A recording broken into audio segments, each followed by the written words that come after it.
અમદાવાદના રખિયાલમાં થોડા સમય પહેલા લુખ્ખા તત્વોએ ભારે આતંક મચાવ્યો હતો।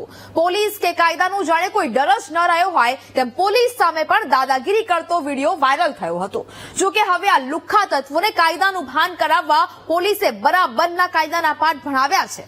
જો આ રિપોર્ટ।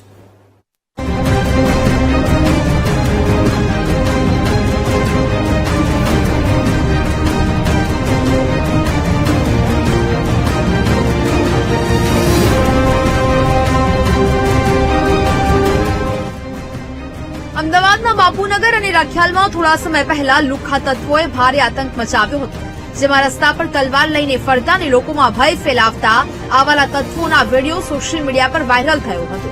સાથે રખિયાલમાં પોલીસ પર હુમલો કરનાર ફૈઝલનો વિડીયો વાયરલ થતા પોલીસે તેને કાયદાનું ભાન કરાવ્યું હતું।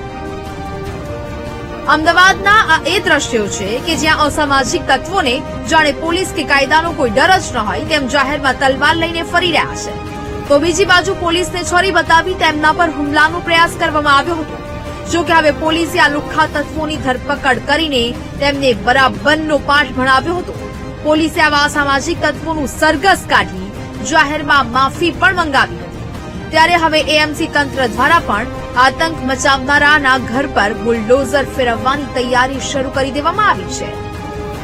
2 દિવસ પહેલા જે લોકોએ પોલીસની ઉપર હુમલો કર્યો હતો એવા વિવાદિત લોકોનું જે બાંધકામ કરેલું હતું મ્યુનિસિપાલિટીની જગ્યા ઉપર એને તાત્કાલિક અસરથી આપણે દૂર કરી દીધેલા છે। તદુપરાંત મ્યુનિસિપાલિટીની માલિકીની જગ્યામાં જેટલા બી ગેરકાયદેસર બાંધકામ થયેલા છે એને હાલમાં સર્વે ચાલુ છે અને એનું તાત્કાલિક એની પર અસરકારક પગલાં લેવામાં આવશે। અમદાવાદના રખિયાલમાં અસામાજિક તત્વોના પોલીસ સાથે ઘર્ષણની ઘટના બાદ તંત્ર એ વિસ્તારના ગેરકાયદેસર બાંધકામો પર બુલડોઝર ફેરવશે। વિસ્તારનો સર્વે કરાયા બાદ ગેરકાયદેસર બાંધકામ પર બુલડોઝર ફેરવવામાં આવશે।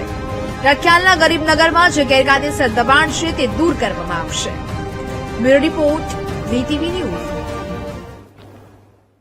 એટલે કે હવે અમદાવાદમાં જો કોઈ અસામાજિક તત્વો આવી રીતે ફરી રહ્યા હોય અને લોકોમાં ભયનો માહોલ ઉભો કરવા માંગતા હોય તો એકવાર આ દ્રશ્ય જોઈ લેજો।